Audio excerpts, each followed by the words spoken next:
Hello दोस्तों, तो जैसे कि पिछले एपिसोड में हमने देखा कि मुचिन अपने साथियों के साथ मिलकर यहाँ मोलोंगसी के साथियों पर हमला कर चुका था और इन सब के दरमियान आपस में 1 वर्सेस 1 की फाइट हो गई थी, जहाँ पर हम देखते हैं कि मुचिन की फाइट वुजिया से हो रही है। और चूंकि ये दोनों ही फॉर्मेशन मास्टर थे, बस सिर्फ वुजिया में एक कमी थी कि उससे close hand to hand combat fight करने नहीं आते, जिसमें तो मुचिन का जवाब नहीं, साथ ही साथ मुचिन ने यहाँ पर उसे फॉर्मेशन में भी ओवर शैडो कर दिया। दूसरी तरफ हम देखते हैं कि ब्रदर कैंगशिन जो कि पहले ही घायल हो चुका था, वो मोलोंगसी के सामने ज्यादा देर टिक नहीं पाता और इससे पहले कि मोलोंगसी यहाँ पर ब्रदर कैंगशिन पर हमला करते उसे जान से मार पाता, तभी अचानक हम देखते हैं कि दूसरी तरफ मुचिन ने वुजिया को हराकर उससे मोलोंगसी की तरफ थ्रो कर दिया और वो साथ ही साथ ब्रदर कैंगशिन को भी बचा लेता है, जिसके बाद वो मोलोंगसी से कहने लगा कि तुम्हारा मुकाबला मुझसे है, जैसे कि मुचिन उसे फाइट के लिए चैलेंज कर रहा हो।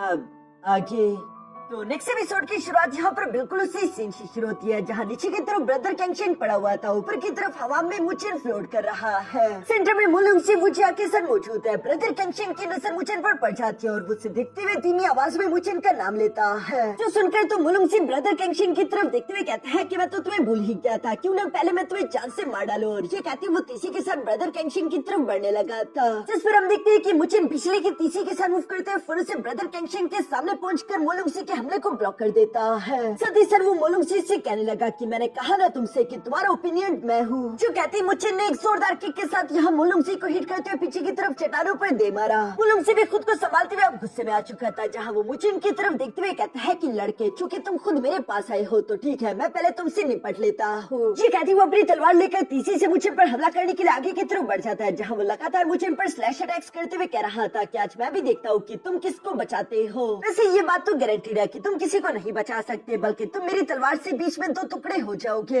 इसी तरह से इन दोनों के दरमियान काफी ज्यादा खतरनाक और तेज फाइट चलती जा रही थी। हम देखते हैं कि मोलोंगसी तो अपने डीमन ड्रैगन पैलेस की टेक्निक्स का इस्तेमाल कर रहा था, दूसरी तरफ मुचिन भी यहाँ पर ड्रैगन सोरिंग आर्ट टेक्निक को एक्टिवेट कर लेता है, जिसकी वजह से मुचिन काफी ज्यादा तेज हो गया था और वो तीसरे के साथ बचते हुए यहाँ मोलोंगसी से दूर जाने लगा। जो देखकर तो मोलोंगसी भी सरप्राइज होते हुए कहता है कि लगता है कि तूने व्हाइट ड्रैगन की इस टेक्निक को सीख लिया है, लेकिन अभी तक तुमने ड्रैगन सोरिंग आर्ट के सिर्फ फर्स्ट स्टेज को ही अनलॉक किया है, जिसे ड्रैगन शैडो टेक्निक कहते हैं, जो कि सबसे ज्यादा बेसिक लेवल टेक्निक है। क्यों ना मैं तुम्हें इस टेक्निक का एडवांस वर्जन दिखाऊं, जिसे सेकंड सोरिंग स्टेज कहा जाता है। ये इस टेक्निक का सेकंड लेवल है, जिसमें हम देखते हैं कि मोलोंगसी के आसपास 2 ड्रैगन समन हो गए थे और उसकी रफ्तार 5 गुना तेज हो चुकी है। ये ड्रैगन काफी ज्यादा फास्ट है, जो कि मोलोंगसी को उड़ाते हुए हेवन एंड अर्थ में कहीं भी लेकर जा सकते हैं। मोलोंगसी भी यहाँ पर ड्रैगन सोरिंग आर्ट टेक्निक के सेकंड स्टेज का इस्तेमाल करने लगा, जिसकी वजह से उसकी रफ्तार काफी ज्यादा तेज हो चुकी थी और वो तीसरी से बार बार मुचिन को हिट करता है। मुचिन तो चाहे जितनी मर्जी कोशिश कर ले, हर जगह से मोलोंगसी उसके पास पहुंच जाता था। मोलोंगसी उस पर हमला करते हुए कहता है, क्या बताओ आखिर तुम्हारी स्पीड कम क्यों हो गई, तुम आखिर इतने जरा कमजोर क्यों लग रहे हो। जो बोलती वो मुचिन को नीचे की तरफ हिट कर देता है। साथ ही साथ उसने यहाँ पर अपने ड्रैगन डीमन हैंड टेक्निक को भी एक्टिवेट करके मुचिन पर हमला करवा दिया था,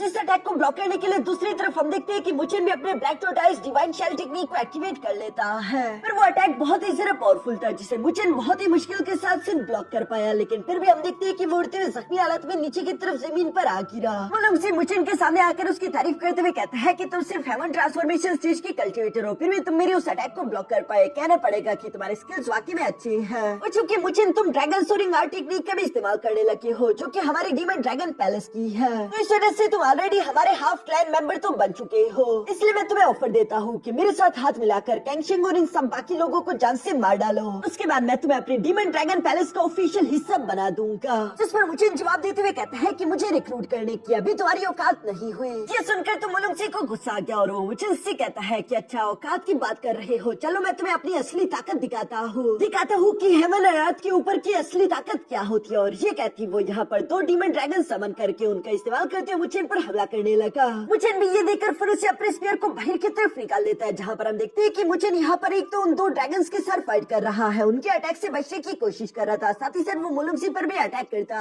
है, लेकिन इन सबका मुकाबला करना मुचिन के लिए अकेले थोड़ा सा डिफिकल्ट हो रहा है। वो पीछे की तरफ हिट होकर दिखे लग गया। मुचिन यहाँ अपने मन में सोचता है कि वुजिया के साथ फाइट करते हुए मेरी स्पिरिचुअल आई पहले ही कमजोर हो चुकी है, मैं अपनी लिमिट पर पहुंच चुका हूँ, लेकिन लगता है कि मुझे अपनी लिमिट को क्रॉस करना होगा। खैर फिलहाल मैं इन बातों की परवाह नहीं कर सकता। और ये कहती मुचिन फिर से अपनी स्पिरिचुअल आई से एक बार फिर से एक्टिवेट कर लेता है, जिस वजह से मुचिन काफी तेजी से 2 demon lotus spirit slaying formation एक साथ एक्टिवेट करने में कामयाब हो पाया। जिन दोनों डीमन लोटस स्पिरिट्स ने इंफॉर्मेशन की एनर्जी को इकट्ठा करते हुए मुचिन एक साथ यहाँ मोलोंगसी पर हमला करवा देता है, जिसे वो अपनी तलवार से ब्लॉक कर रहा था। दूसरी तरफ ये दोनों डीमन ड्रैगन्स भी तेजी से मुचिन की तरफ आ रहे थे और जैसे ये ड्रैगन्स मुचिन के करीब पहुंचे तभी अचानक मुचिन अपने कुछ हैंड साइंस बनाते हुए डीमन लोटस स्पिरिट्स ने इंफॉर्मेशन की एनर्जी को अलग करते हुए यहाँ उन दोनों ड्रैगन्स को तबाह कर चुका। साथ ही साथ मोलोंगसी भी पीछे की तरफ धकेला गया था, लेकिन दूसरी तरफ मुचिन जानता था कि अब ये जंग खत्म नहीं हुई, इसलिए वो अपने मन में सोचने लगा कि अब मेरे पास सिर्फ एक ही रास्ता है। जो बोलते ही मुचिन फिर से ध्यान लगाते हुए यहाँ पे हैंड साइंस क्रिएट करते हुए फॉर्मेशन को एक्टिवेट करने लगा। ये वही फॉर्मेशन थी जो कि मुचिन को एल्डर लिंक्सी ने जाते वक्त दी थी। मुचिन इस फॉर्मेशन को एक्टिवेट करने की अपनी पूरी कोशिश कर रहा था, साथ ही वो अपने मन में कह रहा है कि एल्डर लिंक्सी की ये फॉर्मेशन काफी ज्यादा कॉम्प्लेक्स है, इसलिए इस फॉर्मेशन को फुली एक्टिवेट करने के लिए मुझे थोड़ा सा समय चाहिए और साथ ही इस फॉर्मेशन को एक्टिवेट रखने के लिए मुझे अपने स्पिरिचुअल आइज को भी फोर्सफुली ओपन रखना होगा। और साथ ही मुचिन को इस बात की भी फिक्र हो रही थी कि क्या मुचिन को इतना समय मिलने वाला है। दूसरी तरफ हम देखते हैं कि मोलोंगसी एक बार फिर से चट्टानों के बीच से निकल आया, जहाँ वो खड़े होते हुए खुद को संभालते हुए गुस्से में कह रहा था कि मुचिन तुमने एक बार फिर से मुझे सरप्राइज कर दिया।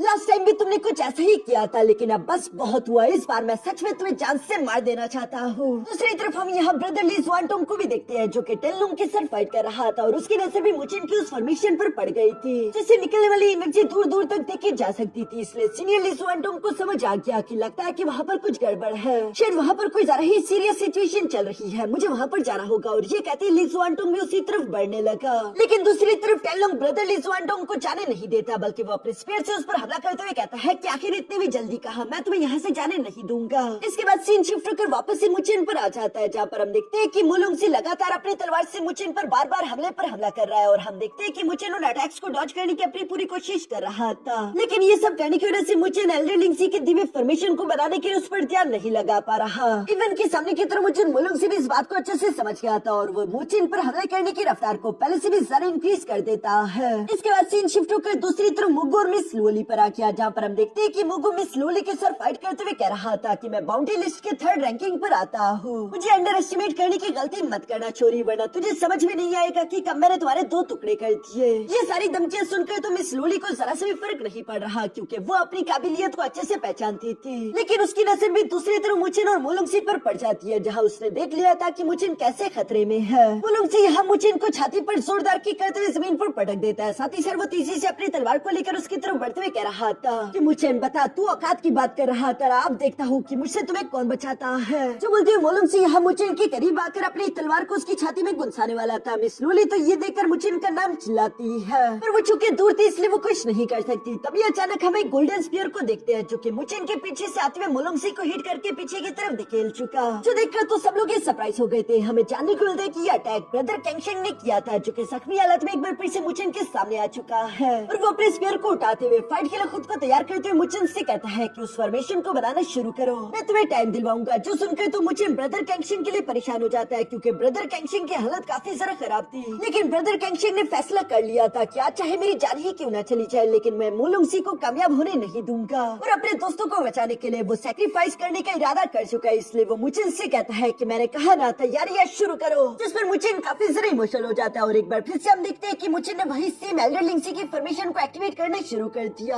सामने की तरफ मोलोंगसी ये देखकर हंसते हुए कहता है कि ये नजारा देखकर तुम्हें इमोशनल हो गया, मैंने एक्सपेक्ट नहीं किया था कि तुम लोगों का अंत ऐसे होगा। और ये बोलते ही वो अपनी तलवार को लेकर मुचिन पर हमला करने की कोशिश करता है, लेकिन हम देखते हैं कि ब्रदर कैंगशेंग ने फिर से सामने की तरफ आकर अपने स्पीयर से उसके हमले को ब्लॉक कर दिया और इसी तरह एक बार फिर से इन दोनों के दरमियान फाइट शुरू हो जाती है, जहाँ दूसरी तरफ मुचिन ये देखते हुए अपने मन में सोच रहा था कि मैं जानता हूँ कि ब्रदर कैंगशेंग ज्यादा देर तक मोलोंगसी को होल्ड नहीं कर सकता, इसलिए मुझे इस फॉर्मेशन को जल्दी से जल्दी कंप्लीट करना होगा। हम देखते हैं कि यहाँ पर मुचिन की ये फॉर्मेशन दिखने में तो काफी ज्यादा खतरनाक लग रही थी, क्योंकि मुचिन की इस फॉर्मेशन की वजह से हम देखते हैं कि एक बड़ा सा जायंट कैलेट्रॉन आसमान को चीरते हुए धीरे धीरे निकलते हुए बाहर की तरफ आ रहा था। ये फॉर्मेशन दिखने में काफी ज्यादा बड़ी और खतरनाक थी, इसलिए ये मुचिन की बहुत ज्यादा एनर्जी भी खींच रही है। दूसरी तरफ ब्रदर कैंगशेंग भी घायल होने की वजह से मोलोंगसी का अच्छे से मुकाबला नहीं कर पा रहा और उसकी बुरी तरीके से पिटाई हो रही थी। मुचिन जो कि दूसरी तरफ कमजोरी की हालत में घुटनों पर आ चुका था, लेकिन वो हार नहीं मानता, बल्कि वो कहता है कि मुझे और जल्दी करनी होगी, मैं और ज्यादा देरी नहीं कर सकता। जो बोलते हुए मुचिन तेजी के साथ हैंड साइंस बनाने लगा। ऊपर की तरफ हम देखते हैं कि उस कैलिड्रॉन्स में भी धीरे धीरे करके क्रैक्स आने शुरू हो जाते हैं। मुचिन की आंखें रेड हो चुकी थी, जैसे कि वो अपना पूरा जोर लगा रहा हो।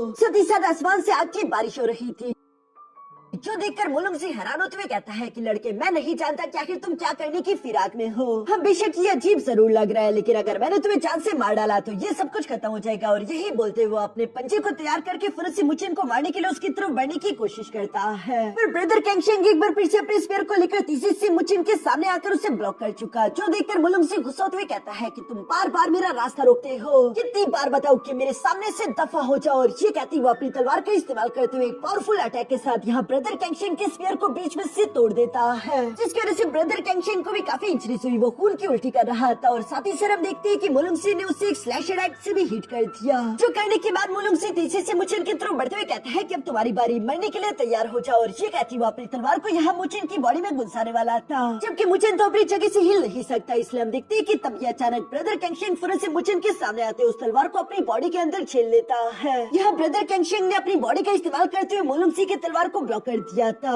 उनकी हालत बद से बदतर हो चुकी थी। वो खून की उल्टियाँ करते हुए कह रहे थे कि मैंने कहा ना, मुचिन तक पहुँचने के लिए तुम्हें मेरी लाश से गुजरना होगा। ये सिचुएशन बहुत ही जरा खराब थी। मिस लूली उसकी मदद करने के लिए आना चाहती थी, लेकिन मुगो उसके साथ उलझा हुआ था और मिस लूली से वो कह रहा था कि चाहे जो मर्जी हो जाए, मैं तुम्हें उन लोगों के पास जाने नहीं देने वाला। ये सुनकर मिस लूली अपनी लोअर डिवाइन सोल टेक्निक को एक्टिवेट करते हुए कहती है, फिर मेरे पास इस टेक्निक को इस्तेमाल करने के सिवा दूसरा कोई रास्ता नहीं बचा। और ये बोलती वो एक पावरफुल स्लैश अटैक के साथ मुगो को हिट कर देती है ताकि वो उसे जान से मार सके। सती सिंह शिफ्ट होकर दूसरी तरफ ब्रदर ली जुआनडोंग पर भी आ गया था, जो कि टेनलोंग के स्पीयर को अपनी बॉडी के अंदर घुसने देता है ताकि टेनलोंग उससे दूरी ना बरकरार रख सके। और इसी मौके का इस्तेमाल करते हुए ब्रदर ली जुआनडोंग ने भी अपनी तलवार को उसकी बॉडी के अंदर घुसा दिया था, जहाँ वो भी ब्रदर कैंगशेंग की तरफ बिल्कुल यही सेम बात कर रहा था कि आज चाहे मेरी जान ही क्यों न चली जाए, लेकिन मैं तुम लोगों के मकसद को कामयाब होने नहीं दूंगा। दूसरी तरफ हम देखते हैं चूंकि मुलुंगसी ने अपनी तलवार को ब्रदर कैंगशेंग के पेट में घुसा दिया था, इसलिए हम देखते हैं कि ब्रदर कैंगशेंग अपने दोनों हाथों से कसकर वो तलवार पकड़ लेता है ताकि मुलुंगसी उस तलवार को बाहर निकाल ला सके। इसलिए हम देखते हैं कि मुलुंगसी को मजबूरन ब्रदर कैंगशेंग को हिट करते हुए अपनी तलवार को भी उसके साथ छोड़ना पड़ा,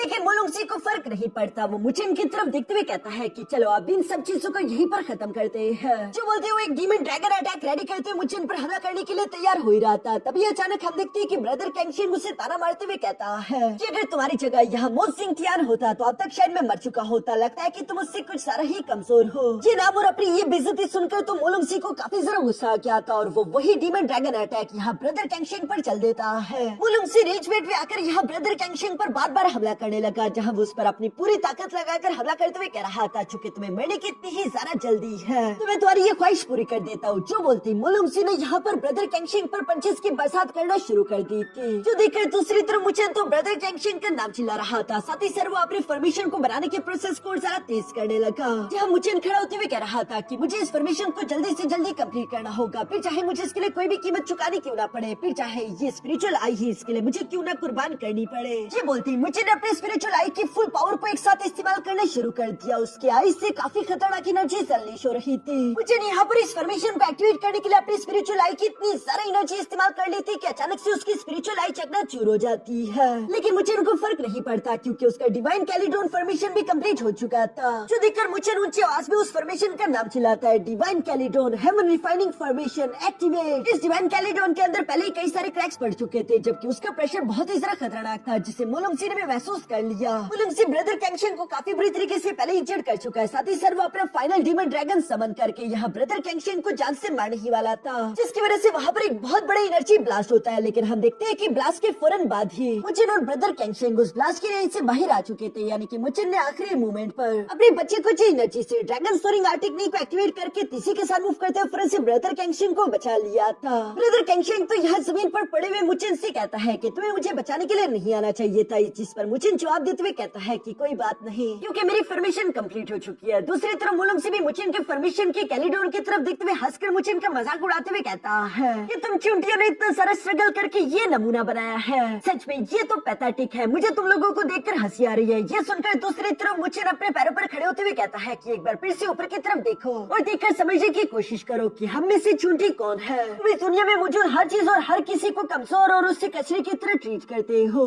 लेकिन इस मोर्टल दुनिया से परे एक डिवाइन रेल्म है और ये कैलिडोन वहीं से आया है, जिसकी पावर अब तुम खुद अपनी आंखों से देखोगे। ये सुनकर मुलुंगसी हंसते हुए कहता है कि ये तो बस एक टूटा हुआ ब्रोकन कैलिडोन फॉर्मेशन है। जिस पर मुचिन जवाब देते हुए कहता है कि क्या सच में। ये सुनती है अचानक से हम देखते हैं कि ऊपर की तरफ मौजूद वो डिवाइन कैलिट्रोन धीरे धीरे करके और भी जरा क्रैक होते हुए अचानक से ब्लास्ट करके फट जाता है और उसके अंदर से एक डिवाइन फिगर निकल कर बाहर आ गया। जिस डिवाइन फिगर के 2 सर और 4 हाथ थे, उसकी बॉडी का प्रेशर बहुत ही जरा खतरनाक था, जिसे महसूस करके मोलुंगसी भी हैरान होते हुए कहता है कि आखिर ये क्या है। वो फिगर अपने चारों हाथों से मोलुंगसी को जकड़ने की कोशिश कर रहा था। मोलुंगसी खुद को बचाने के लिए अपनी बॉडी के आसपास एक बैरियर तो बना लेता है, लेकिन हम देखते हैं कि उस फिगर का फ्लेम पावर इतना जरा खतरनाक था कि यहाँ मोलुंगसी को तकलीफ होने लगी थी और वो दर्द से चिल्लाते हुए कह रहा था कि ऐसा नहीं हो सकता, ये इम्पॉसिबल है। मुगु भी ये देखकर घबराते हुए कहता है कि अब क्या होगा, मोलुंगसी के बाद हमारा क्या होगा। वो भी इसी सोच में पैनिक कर रहा था कि तभी उसे मौके का फायदा उठाकर फुरुसी में स्लोली उस पर हमला करते उसे जान से मार डालती है। दूसरी तरफ हम देखते हैं कि टेनलोंग भी जो ली जुआनडोंग के साथ फाइट कर रहा था, वो ये सब देखकर घबराते हुए कहता है कि मुझे और फाइट नहीं करनी और वो वहाँ से भागने लगा। मोलुंगसी की हालत धीरे धीरे करके उस फॉर्मेशन में खराब हो रही थी। वो डिवाइन फिगर लगातार मोलुंगसी की बॉडी को प्रेस कर रहा था, जैसे कि वो उसे कभी भी कुचल सकता है। मोलुंगसी इस बात को एक्सेप्ट नहीं कर सकता था कि एक जूनियर उसकी जान ले वो मुचिन को देखकर जोरों से उसका नाम चिल्लाता है और इसी के साथ हम देखते हैं कि वहाँ पर एक बहुत बड़ा फ्लेम ब्लास्ट हो गया, जिसकी एनर्जी दूर दूर तक चारों तरफ फैल जाती है। कुछ देर के लिए सन्नाटा हो गया, लेकिन अचानक से मुचिन देखता है कि उस ब्लास्ट के एरिया पर एक बड़ा नर्व से बना हुआ बॉल बन चुका था, जिसके अंदर शायद मोलुंगसी है और वो धड़क भी रहा है। मुचिन को तो ये देखकर समझ नहीं आ रहा था कि आखिर ये है क्या। तभी अचानक ब्रदर कैंगशेंग, जो कि धीरे धीरे खड़े होते हुए जख्मी हालत में मुचिन को बताता है कि ये डीमन ड्रैगन पैलेस की सीक्रेट टेक्निक है, जिसे ड्रैगन ट्रांसफॉर्मेशन ब्लड आर्ट कहा जाता है। इस सीक्रेट टेक्निक को इस्तेमाल करने के लिए एक बहुत बड़ी कीमत चुकानी पड़ती है, जिसमें तकलीफ भी पनाह होगी। मोलुंगसी का सारा फ्लैश और ब्लड यहाँ एक डीमन ड्रैगन के साथ ट्रांसफॉर्म हो जाएगा, जो कि डायरेक्टली उसे पावरफुल करेगा। ऐसा करने की वजह से बेशक मोलुंगसी की लाइफ फोर्स तो कम हो जाएगी, लेकिन कुछ देर के लिए उसे बेइंतहा ताकत मिलने वाली है। मोलुंगसी भी अब ये सब सुन ही रहा था कि तभी अचानक मोलुंगसी धीरे धीरे करके अपने हाथ का खून से बाहर निकाल लेता है और वो अपने हाथों से पकड़ते उस ककून को चीरते हुए निकल कर बाहर आ गया, जहाँ वो गुस्से के साथ दौड़ रहा था। मोलुंगसी इस वक्त किसी डीमन की तरफ बन चुका है, जहाँ पर उसके सींग, उसके विंग्स और इवन एक पूंछ भी थी। वो दिखने में बहुत ही ज्यादा टेरिफाइंग लग रहा था, जहाँ वो गुस्से के साथ मुचिन की तरफ देखते हुए कहता है कि तुमने मुझे इस हद तक खुश किया, अब इसकी कीमत तुम चुकाओगे। और ये कहती मोलुंगसी अगली लंबी तीसी के साथ टेलीपोर्ट करते हुए फिर से मुचिन के पीछे आ गया था, जहाँ पर मुचिन को तो संभलने का मौका ही नहीं मिला। इससे पहले कि मुचिन कुछ भी कर पाता, तभी अचानक मोलुंगसी यहाँ पर मुचिन और ब्रदर कैंगशेंग को गर्दन से पकड़ लेता और वो कहता है कि तुमने कहा था ना कि ऊपर की तरफ हेवन है, तो मैं कर सकता हूँ। मैं इस दुनिया को तबाह करने के बाद हेवन तक को चीर दूंगा। ये बोलते वो एक तरफ हवा में मुचिन को फेंक देता है और दूसरी तरफ ब्रदर कैंगशेंग को, और वो खुद मुचिन के पीछे पड़ गया। दूसरी तरफ ब्रदर कैंगशेंग को ली जुआनडोंग संभाल लेता है, जहाँ पर मिस लूली उसे देखते हुए कह रही थी कि ली जुआनडोंग, तुम कैंगशेंग का ख्याल रखो, मैं मुचिन की मदद करने के लिए जा रही हूँ। जो बोलती वो तेजी से मुचिन की तरफ बढ़ चली। इसके बाद सीन शिफ्ट होकर गुइजियोंग पर आ गया, जो कि मिस सुजुआन के साथ फाइट कर रहा था। तभी अचानक वहाँ पर वुजिया भी आ जाता है, और वुजिया को तो यहाँ पर साथ देखकर गुइजियोंग खुश होने लगा कि अब हम दो हैं, अब हम इस लड़की को अच्छा मजा सिखाएंगे। ये बोलते वो खुद को भी तैयार कर ही रहा था कि तभी अचानक वहाँ पर ली जुआनडोंग में ब्रदर कैंगशेंग को लेकर आ जाता है, जिन्हें देखते ही तो वुजिया फरस से दुम दबाकर वहाँ से भाग गया। दूसरी तरफ गुइजियोंग भी औकात में आते हुए कहता है कि प्लीज थोड़ा रहम दिखाओ, मैं मुंह फटू, कभी कभी कुछ भी बोल देता हूँ, अब मैं यहाँ से चलता हूँ, अलविदा। और ये कहती वो भी फरस से भागकर वहाँ से निकल गया। यहाँ पर हम देखते हैं कि ब्रदर कैंगशेंग की हालत वैसे ही काफी जरा खराब थी, लेकिन फिर भी वो ली जुआनडोंग से कहने लगा कि जाकर मुचिन की मदद करो, जिस पर ली जुआनडोंग एग्री हो जाता है। वो ब्रदर कैंगशेंग को सुजुआन के पास छोड़ते हुए फिर से मुचिन की मदद करने के लिए वहाँ से रवाना हो गया। सीन शिफ्ट होकर दूसरी तरफ यहाँ मोलुंगसी पर आ जाता है, जो कि ट्रांसफॉर्म होने के बाद मुचिन के पीछे हाथ धोकर पड़ चुका था। मुचिन उससे बचाने की खुद को कोशिश तो पूरी कर रहा है, लेकिन मोलुंगसी की ताकत और उसकी रफ्तार काफी जरा बढ़ चुकी थी, इसलिए मुचिन उसका मुकाबला नहीं कर पा रहा। यहाँ पर हम देखते हैं कि मिस लूली मोलुंगसी के हमले को ब्लॉक करते हुए मुचिन की मदद करती है। तभी वहाँ पर ली जुआनडोंग भी पहुँच गया था। अब एक तरफ मुचिन, मिस लूली और ली जुआनडोंग है, और दूसरी तरफ इनके सामने मोलुंगसी है। अब यहाँ पर एक लाइफ एंड डेथ बैटल होगी। ली जुआनडोंग इस बात को अच्छे से जानता था, इसलिए वो मुचिन से कहता है कि एक लाइफ एंड डेथ बैटल में आखिर मैं अपने जूनियर्स को अकेले कैसे छोड़ सकता था। अब जो भी होगा वो हम सब मिलकर साथ निपटेंगे। इस पर मुचिन भी एग्री कर देता है। दूसरी तरफ मोलुंगसी इन सबको देखते हुए कहता है चूंकि तुम तीनों यहाँ पर आ चुके हो तो ये तो काफी जरा अच्छा हो गया, क्योंकि मैं तुम तीनों को एक साथ मार सकता हूँ ताकि ऊपर अकेले रहकर तुम बोर ना हो। चलो जहन्नम की सैर करने के लिए तुम तीनों तैयार हो जाओ। जिस पर दूसरी तरफ मिस लूली भी तैयार होते हुए कहती है कि अच्छा अगर ऐसी ही बात है फिर तो मुझे वो इस्तेमाल करना होगा। मिस लूली यहाँ पर आखिर किस टेक्निक या फिर वेपन की बात कर रही है फिलहाल हमें ये तो नहीं बताया जाता, लेकिन यहाँ पर इसी सस्पेंस के साथ हमारा ये एपिसोड यहीं पर खत्म हो जाता है।